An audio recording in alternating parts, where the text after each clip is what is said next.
Meus irmãos, vamos abrir a palavra do Senhor no Evangelho segundo Mateus, no capítulo 5, versículo de número 5. Mateus 5, verso 5.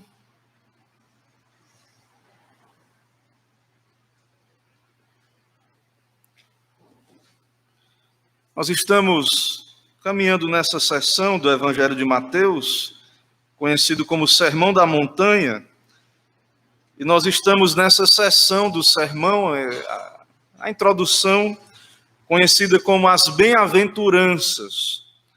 Nós chegamos à terceira bem-aventurança nesta noite. Vou ler o texto, os irmãos acompanham. Evangelho segundo Mateus, capítulo de número 5, verso de número 5. Diz assim a palavra do Senhor: Bem-aventurados os mansos, porque herdarão a terra. Oremos ao Senhor, irmãos. Senhor, eis-nos aqui para te adorar, já louvamos o teu nome, já te bendizemos. Nesse momento, ó Pai, queremos ouvir a tua palavra exposta aos nossos corações, aplicada aos nossos corações. Pedimos a tua misericórdia, a intervenção do teu Espírito, que o teu Espírito, ó Pai, com a palavra, venha nos santificar. Abençoa, ó Pai, esse ajuntamento. O nome do Senhor seja bendito, exaltado, especialmente, ó Deus, nessa obra que é do Senhor em nossos corações. Santifica, ó Deus, a tua igreja. Salva, ó Deus, os perdidos. Exalta o teu nome. Usa, ó Pai, essa passagem, essa exposição. Capacita-nos, ó Deus, a mim e aos irmãos que aqui estão, para que possamos ser abençoados, ó Pai, nesse momento. O que pedimos, oramos em nome de Jesus. Amém. Irmãos, há uma cena no próprio Evangelho do Senhor Jesus Cristo, Evangelho segundo Mateus, em que a mãe de João e de Tiago, ela procura ali o Senhor Jesus Cristo e ela faz um pedido um tanto ousado ao Senhor, que no seu reino, cada um dos seus filhos pudesse sentar, um à direita e outro à esquerda. Jesus confronta ali sobre a eles por aquele pedido, diz: não sabeis o que pedis. Podeis vós beber o cálice que estou para beber? E eles disseram: podemos beber. E de fato eles haveriam de beber, porque seriam martirizados, morreriam pela causa do Evangelho. Porém o Senhor explica que no reino de Deus, o modo como o reino de Deus, ele se estabelece nesse mundo, ele é completamente diferente dos reinos desse mundo, onde há uma pirâmide, onde nós, em geral, estamos ali na base dessa pirâmide, e há os poderosos dessa terra, que exercem o seu poderio, a sua autoridade. E Jesus explica ali para eles, chamando-os, disse: sabeis que os governadores dos povos os dominam, e os maiorais exercem autoridade sobre eles. Não é assim entre vós. Pelo contrário, quem quiser ser grande entre vós, será esse o que vos sirva. E quem quiser ser o primeiro, será vosso servo. Tal como o Filho do Homem, que não veio para ser servido, mas para servir e dar a sua vida em resgate por muitos. Então, há muita confusão sobre a natureza do reino de Deus. Os próprios discípulos que andaram com o Senhor ali estavam confusos. Os judeus tinham uma expectativa sobre o reino, algo como que terreno. E, meus irmãos, tanto nessa passagem que li, como nesta bem-aventurança que vamos considerar nesta noite, nós vemos que a palavra de Deus nos confunde, a sabedoria de Deus nos confunde. Quem diria, meus irmãos, que o domínio será entregue aos mansos? Quem diria? Porque quando olhamos para os reinos dessa terra, Quem é que exerce domínio? Pessoas poderosas, cheias de agressividade. Pessoas que se impõem, que têm um perfil de comportamento aos olhos do mundo, onde ela impõe a sua vontade, um temperamento forte, como eles dizem. Mas o fato, irmãos, é que não é assim no reino de Deus. Porque o Senhor nos diz: bem-aventurados os mansos, porque herdarão a terra.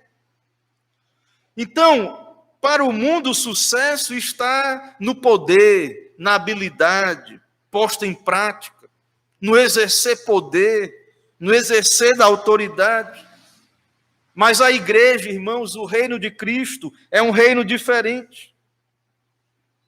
E nós, como crentes em Cristo Jesus, nós somos chamados pelo Senhor, somos vocacionados, justificados, para que sejamos santos. E aqui nas bem-aventuranças nós estamos vendo as graças cristãs. Aquilo que é o caráter cristão. Bem-aventurados os pobres em espírito, os humildes em espírito. Bem-aventurados os que choram. Bem-aventurados ou felizes os mansos. Cada uma dessas bem-aventuranças descreve o caráter daquele que é redimido, daquele que é salvo, daquele que tem o Espírito Santo. Então, quando as pessoas lá fora olham para nós, o que elas veem deveria ser algo que as confunde. Porque na igreja de Cristo, o reino de Deus, no reino de Deus, o maior é o que serve. Somos chamados, então, a essa mansidão, essa humildade, que nós vamos ver aqui neste texto. Pregador, anglicano, o bispo Riley, ele diz o seguinte: no mundo, o grande é o que tem mais terra, mais dinheiro, o maior número de servos, maior posição social e poder. No reino de Deus, o maior é o que procura promover a felicidade dos outros, espiritual e temporal. Grandeza não consiste em receber ou ser servido, mas em dar e servir. A grandeza do mundo é de qualidade diferente da do reino dos céus. Então, irmãos, lembre disso, essas bem-aventuranças, ela chegou em primeiro lugar aos judeus. Mateus escreve aos judeus em primeiro lugar, e desde aquela época já havia essa mentalidade de que o Messias viria e que o seu reino seria um reino conforme os reinos desse mundo. Que tão somente o Messias viria e ele expulsaria os romanos e colocaria então o seu povo, os judeus, em posições de cabeça no mundo, na sociedade. E então o Senhor Jesus confronta esta perspectiva que estava presente ali, está hoje também presente no nosso meio. Então, o que nós vemos aqui nas bem-aventuranças, nós vemos o caráter do cidadão desse reino. E nós vemos que essas características é a característica do homem, da mulher de Deus, recebidas pela graça de Deus, essas características. E nós vemos também, estudando estas bem-aventuranças, que há uma conexão. Nós já vimos duas bem-aventuranças. Então, essas virtudes, essas bem-aventuranças, estão conectadas. Nós falamos sobre esse choro espiritual, bem-aventurados os que choram. Mas antes falamos também dos humildes ou pobres em espírito. Quem são os pobres em espírito, irmãos? O pobre em espírito, nós argumentamos, tem a ver com a convicção de pecado. Quando Deus abre os nossos olhos, nos faz ver que nada somos, nada temos, estamos perdidos em nós mesmos, somos pobres diante do Senhor, não temos justiça. E então, quando temos nossos olhos abertos, nós passamos por esse luto espiritual, quando ele diz, bem-aventurados então os que choram. Esse choro é um choro espiritual. Não é por perdas materiais, não é por qualquer outro motivo natural, mas é o choro que o Senhor, o pranto, o luto que o Senhor promove em nossas almas, quando percebemos que estamos perdidos. Então há uma sequência lógica. Primeiro o Senhor nos faz ver que somos pobres, somos levados a chorar os nossos pecados, e então brota dessas graças a pobreza de espírito, o choro espiritual, essa mansidão. Então, essa mansidão que o Senhor Jesus diz aí, bem-aventurados os mansos, essa mansidão tem a ver com humildade também. Mas é uma humildade de espírito que nos leva a chorar. Então está conectado. Essa mansidão é fruto da graça de Deus. E essa mansidão agora aqui, é claro que mas você diz, mas pastor, nós já vimos a humildade lá na pobreza de espírito. Mas aquela primeira humildade que nós vimos ali, bem-aventurados os humildes, né, os pobres, tem a ver com quando você olha para você mesmo, para o seu pecado. Mas os mansos agora tem a ver com a nossa relação com Deus, com a nossa relação com o nosso próximo. Então, irmãos, o pobre de espírito, o que chora, ele é feito manso. Ele é um novo homem. Ele agora, esse novo homem, é feito um homem manso. E ele agora é capacitado a suportar sofrimento, insultos, injúrias. A W. Pink, ele diz isso. Mansidão, o que é mansidão? É aquela graça no crente que, quando em exercício, faz suportar com paciência insultos, injúrias. E não apenas isso. Mansidão, irmãos, lembra lá do povo no deserto. Saiu, vivia no Egito escravo. Deus o libertou. Mas agora eles só lembravam das coisas boas do Egito, não da fornalha de ferro do Egito, e começaram a murmurar contra a providência de Deus. Então, esse caráter murmurador, esse coração irado, insubmisso, isso é o contrário da mansidão. O coração manso, quando alguém, o crente, irmãos, quando ele é feito manso, ele se submete à providência de Deus. Ele sabe que é Deus que manda as dificuldades. Veja, irmãos, como isso nos confronta, o quão distante estamos, né, dessa mansidão, que a palavra de Deus nos aponta, é um fruto do Espírito. Então, essa pobreza de espírito gera um choro, gera uma mansidão, que nos faz entender, já que eu não mereço nada, eu sou pecador, eu sou perdido, isso me dá mais condição de suportar as injúrias. Também me torna mais pronto a ser instruído. Irmãos, a mansidão, quando nos coloca diante de Deus, sabendo que tudo vem de Deus, que temos que ter um coração manso diante do Senhor, e também diante da sua lei, das suas instruções. Nem tudo nos agrada. Na verdade, muito vai contra a nossa carne.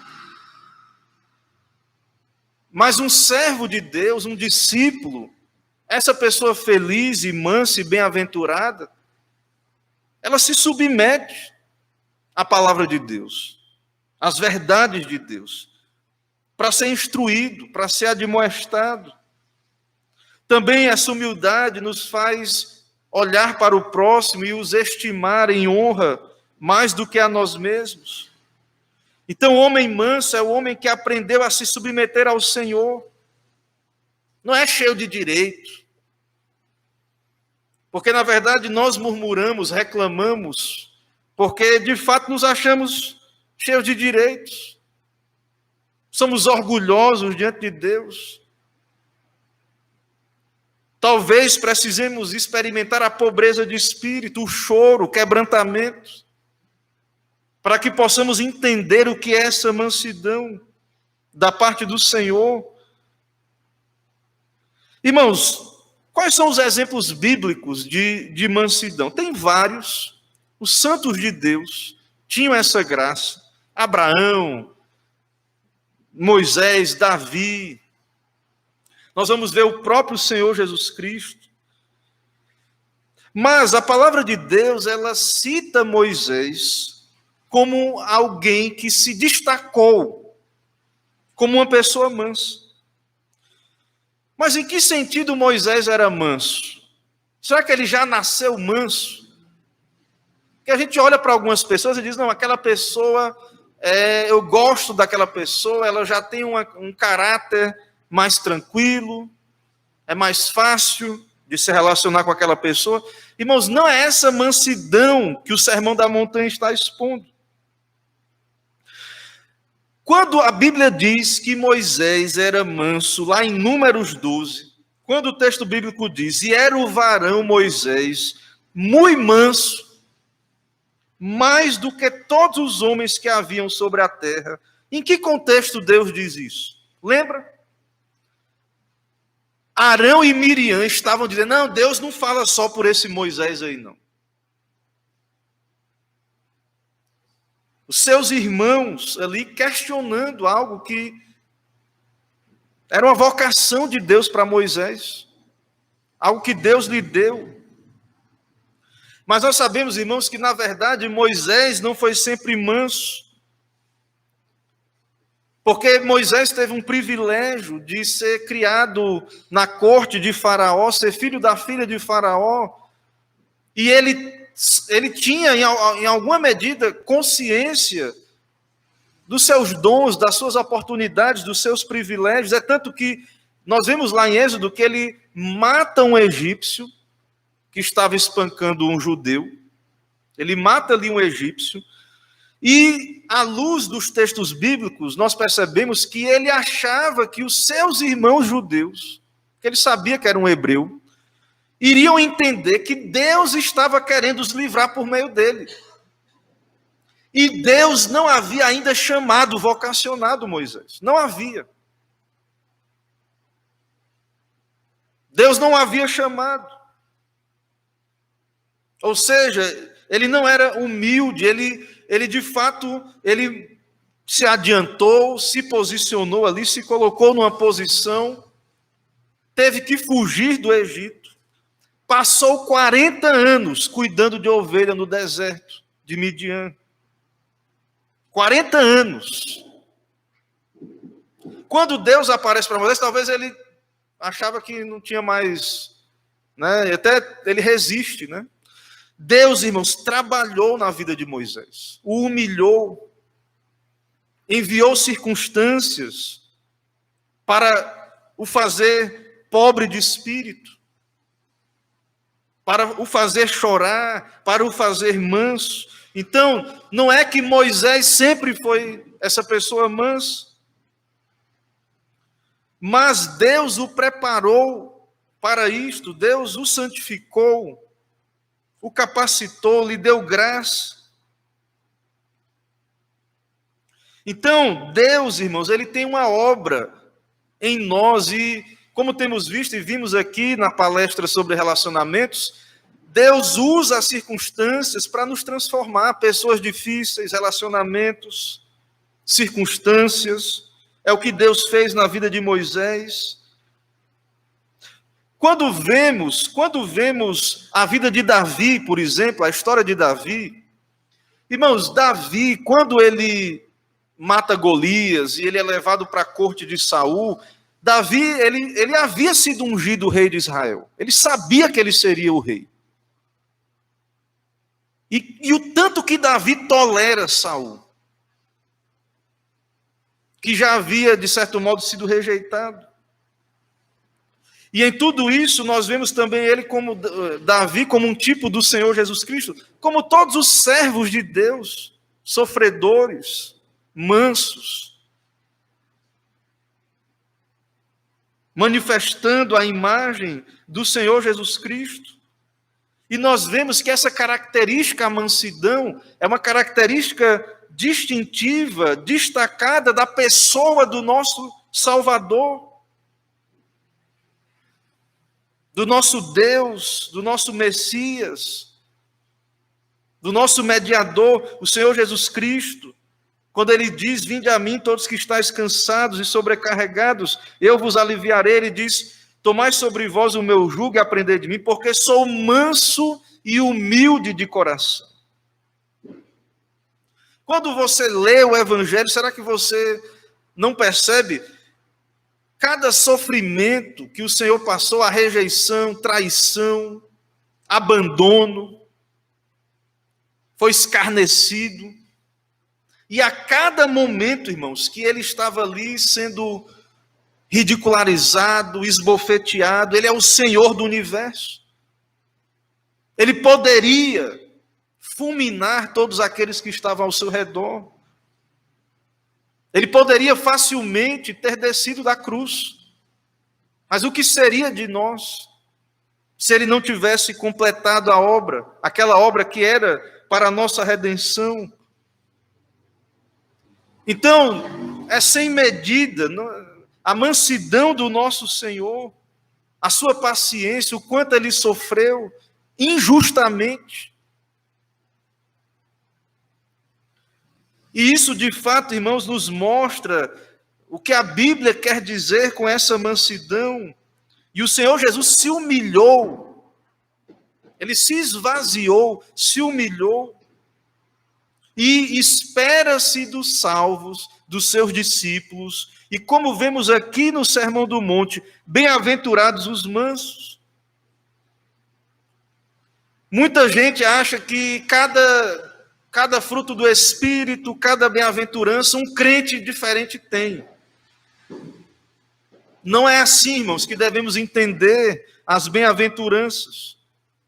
Todo crente experimenta essa pobreza de espírito, esse choro, e vai experimentar essa mansidão, porque é um fruto do Espírito.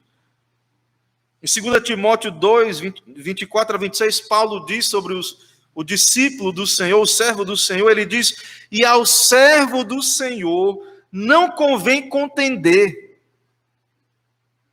No mundo, né, a pessoa de autoridade é o brigão, é o que se impõe, exerce poder.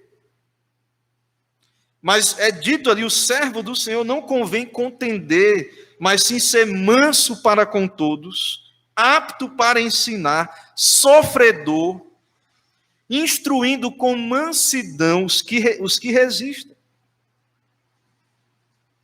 O discípulo de Jesus Cristo, o cristão, irmãos, ele é essa pessoa diferente. A gente ouve isso, né? O cristão é diferente. O cristão é diferente. Aí a gente aplica isso, às vezes, a coisas só externas, embora também há um aspecto em que deveríamos nos diferenciar externamente. Mas há algo mais profundo que devemos considerar. O caráter, Deus está nos santificando, o nosso coração. A preocupação do Senhor é com o nosso ser mais interno. Então, o servo do Senhor, ele morre com Cristo, ele é unido a Cristo, o velho homem é crucificado, ele está sendo santificado. E ele tem o Espírito Santo e espera-se. Se você é um crente, não diga assim: essa mansidão não é para mim, é para o irmão fulano de tal. É para todos nós, irmãos. E isso nos humilha, nos confronta. É nas nossas relações familiares, sociais, e a nível de igreja também. Então, o servo do Senhor, ele é um imitador de Cristo. Ele não deve ser alguém aí, né, nesse sentido aí, que gosta da contenda por gostar, mas manso, apto para ensinar, sofredor, instruindo com mansidão, a ver se porventura Deus lhes dará o arrependimento, porque nós sabemos que quem dá arrependimento é Deus. Não é a altura do grito que promove arrependimento, não é. Através da instrução, da pregação, do ensino, nós devemos ensinar, e a própria linguagem aqui nos mostra, com mansidão, instruindo, manifestando amor às pessoas, e é Deus quem dá o arrependimento. É Deus que desperta, irmãos, as pessoas. Deus lhes dará, a ver se porventura Deus lhes dará arrependimento, para conhecerem a verdade, tornarem a despertar, desprendendo-se dos laços do diabo, em que a vontade estão presos. Então a pessoa não arrependida, ela não pode se arrepender por ela mesma, ela é cativa de Satanás. E o servo do Senhor tem que ser manso, né? Tem que saber dessas coisas. Não são armas carnais que convertem as pessoas. Paulo fala isso, as nossas armas, as armas da nossa milícia, não são carnais, mas poderosas em Deus. Então, métodos carnais têm sido introduzidos na igreja, na pregação, para gerar conversões psicológicas, superficiais. Não, irmãos, nós devemos ser imitadores do Senhor, crer no Senhor, usar as armas espirituais. Então, que fique muito claro que uma pessoa mansa não tem nada a ver com algo natural, que a pessoa já nasceu. Tem pessoas que são mais ativas, outras, né, são mais tranquilas. Mas não, irmãos, essa mansidão é para todo crente. E ser manso não é obrigatoriamente ser fraco. Porque o mundo olha, eles dizem assim, esse povo é fraco. E não quer dizer isso. Mansidão tem mais a ver com o modo como usamos a nossa força. É o que falamos de Jesus. O nosso Senhor, ele poderia ter destruído imediatamente os seus inimigos, seus opositores com justiça. Mas ele agiu com mansidão, ele tinha um propósito, um foco, a nossa salvação. Então, mansidão não é gentileza natural ou aprendida, essa mansidão, ou qualquer lentidão natural. Não tem nada a ver com nada biológico ou comportamental. Não é técnicas. Eu vou comprar um livro com algumas técnicas para eu ser uma pessoa mais mansa. É um fruto do Espírito, irmãos. Será que você consegue pensar nesses santos da Bíblia como pessoas fracas? Como citamos aí Abraão, Moisés, Davi, o próprio Senhor Jesus Cristo. Então, essa mansidão tem a ver com esta bem-aventurança, com a obra da graça de Deus em nosso coração. É algo que só Deus pode produzir nas nossas almas. Só o crente pode viver. Não devemos esperar do mundo ou de pessoas não convertidas. Não é natural. A carne não irá submeter diante da providência de Deus, da lei de Deus. Só um salvo pode imitar a Jesus. Só o crente convertido é esse bem-aventurado, esse manso. Então, isso é impossível ao incrédulo. Nós não devemos esperar dos não convertidos essa mansidão. Por outro lado, irmãos, Nós que somos crentes e temos o Espírito, espera-se de nós. Espera-se de nós essa mansidão. E devemos nos arrepender quando falhamos, e falhamos, infelizmente. Nós falamos de Moisés, né? Mas você lembra de Moisés, né? Teve uma hora que Moisés não entrou na terra. Porque, de fato, irmãos, ele é homem como eu, como você. E era o homem mais manso que tinha ali.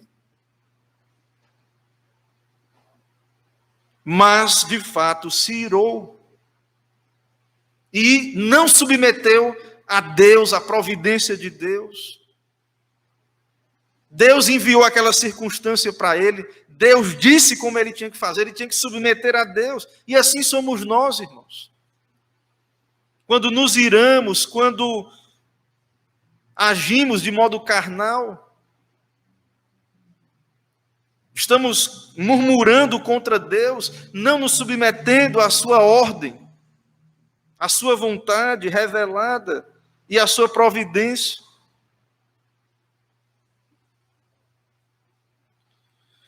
Então, não é fácil ser manso, e mesmo o crente, claro, o crente vai lutar.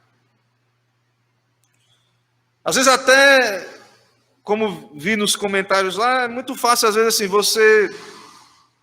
você mesmo dizer assim, eu sou pecador mesmo, eu não sou nada, não mereço nada, tudo que eu tenho vem de Deus. Mas quando outra pessoa vem e mostra o seu pecado, Deus usa como instrumento, ou por algum outro motivo, até pelas nossas fraquezas mesmo.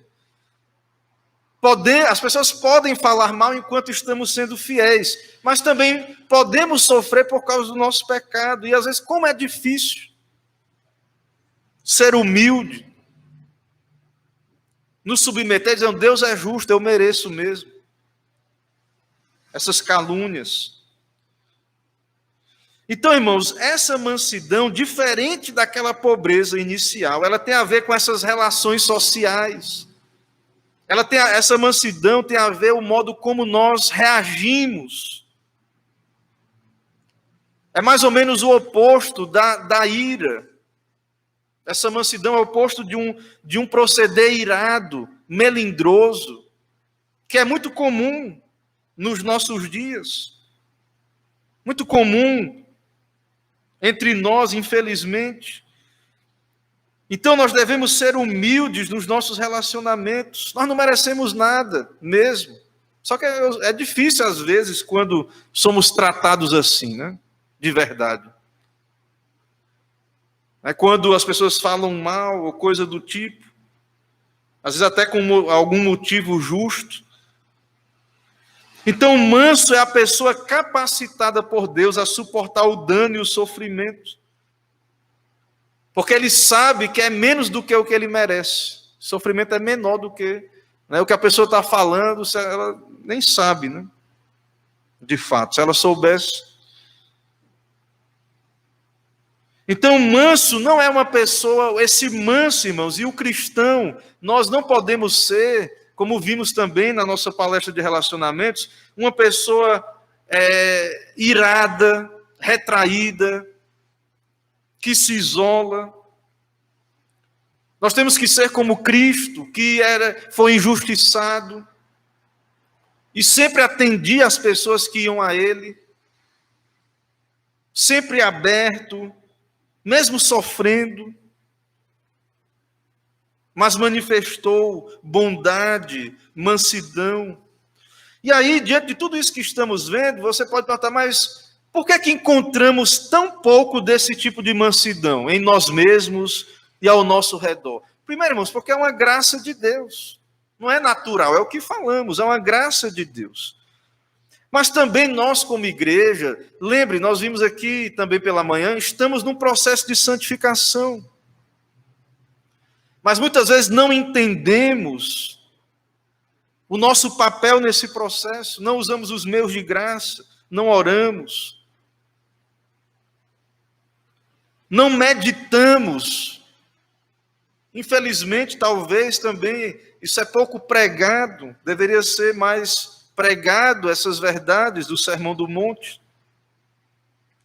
Então nós precisamos meditar e entender que este é o propósito de Deus para nós. Não esse padrão miserável de espiritualidade que nós temos. Porque nós lemos na história da igreja o que os irmãos sofreram injustamente, em guerras, em perseguições, lançados às feras, à fogueira, e se submeteram à providência de Deus, e foram até o fim. E hoje, por tão pouco, né, não vou nem falar dessa situação aí da pandemia, não, é por tanta coisa pequena, nós desistimos de tudo, ou de fato reagimos de modo irado para com os nossos irmãos, ou em agindo assim não nos arrependemos, porque irá, vai acontecer, mas não deve se pôr o sol sobre a nossa ira. Irai-vos e não pequeis, né? Nós vamos, infelizmente, nos irar. Então, irmãos, Deus quer nos santificar como igreja, que olhemos para Cristo, meditemos nos seus sofrimentos, como ele foi manso. Então, como igreja, precisamos ser confrontados. E essa bem-aventurança nos confronta, nos humilha. Nos faz ver que nada somos pobres diante do Senhor. Então nós precisamos orar. Talvez, irmãos, falando de modo geral, a nível de igreja, nós não vemos esse tipo de humildade, porque talvez, temos que dizer, infelizmente, talvez hajam poucas conversões, conversões genuínas. Muitas pessoas que não sabem nada sobre o que Jesus está dizendo aqui, nunca meditaram, nunca foram confrontadas, humilhadas,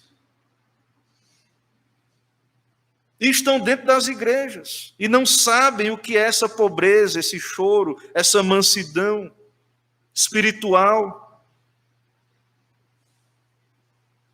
E nós, irmãos, estamos aqui, Deus nos permite estarmos aqui diante dessas verdades, porque Ele tem um propósito. Se Deus tem nos dado, se Deus está enviando, o Senhor Jesus está falando, Ele que nos deu esse sermão, nós não devemos fugir dessas considerações. É para o nosso bem, que o Senhor nos confronta, que precisamos ser confrontados. Então, talvez o motivo de haver pouca mansidão é porque precisamos de uma conversão genuína ou uma fé mais fortalecida. Temos fé, mas é uma fé fraca. Mas talvez precisemos ser levados à convicção de pecado. Então precisamos, como igreja, levar a sério, uma questão séria, essa questão das bem-aventuranças. Precisamos ser confrontados. Mas também, irmãos, há uma promessa maravilhosa conectada a essa bem-aventurança, de que herdaremos a terra. Então, somente o eleito, o Filho de Deus, o Santo, herdará a terra. Nós, nas nossas relações humanas, nós temos a ideia de herança, algo que é deixado, um legado de pai para filho. E quando acontece esse momento, apesar da tristeza do luto, há ali aquela divisão, uma expectativa, e há uma herança. E o Filho de Deus, esse que é escarnecido, perseguido, esses que morreram na fogueira, foram estrangulados. Irmãos, o ódio era tão grande que teve mártires que eles mandavam desenterrar, queimar e jogar no rio, depois de morto já. O ódio era tão grande ao cristianismo, ao protestantismo. Imagine aí que vários santos, eles não toleravam, era um ódio. Matavam como se fosse... E depois ia para casa, fazer qualquer coisa, dormir. Pessoas incrédulas, que não conhecem a pobreza de espírito. Agora, que extraordinário, irmãos, esses santos, sofredores, esses que seguem a Cristo, que se identificam com Cristo, esses que o mundo escarnece, despreza, persegue, esses herdarão a terra. Assim como o Senhor Jesus Cristo primeiro se humilhou, né? Os humilhados serão exaltados, né? O Senhor Jesus diz, né? Os humilhados serão exaltados. Então há esse caminho. Nós devemos trilhar, como o Senhor Jesus Cristo, esse caminho da cruz. Então imagine que esses santos, e assim nós também que sofremos com Cristo, herdaremos não a parte da terra, um pedaço, né, como geralmente nossos pais, quando conseguem deixar alguma coisa, deixam um pedaço de terra, né? Um pedacinho ali, uma herança, quando deixam. Mas como filhos de Deus, nós que somos pobres, que não somos nada, que não temos nada nesse mundo, nós herdaremos a terra. Somos herdeiros com Cristo, co-herdeiros com o Senhor. Tudo nos é dado, Deus nos deu o Filho, e em Cristo nós temos todas as coisas. E essa vida aqui é só uma preparação para tudo isso. Então, irmãos, nós podemos suportar, você pode suportar o sofrimento, nós podemos, com a ajuda de Deus, pela graça de Deus, é fogueira, né, como no passado, quem sabe, né? Ou outro método que eles usam para manifestar a sua ira contra os santos de Deus. Qualquer que seja o método, o sofrimento que nos seja imposto como servos de Deus, irmãos, nós podemos nos submeter à providência de Deus. Nós podemos, porque Deus nos dá essa graça, Deus nos dá o seu Espírito, e porque nós temos essa promessa que nós somos os herdeiros da terra. Nós venceremos pela graça de Deus.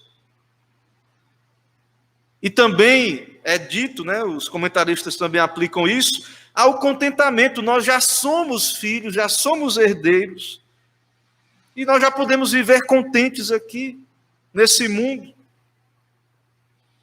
Somos herdeiros, ainda não na posse desta herança, mas herdeiros com o Senhor.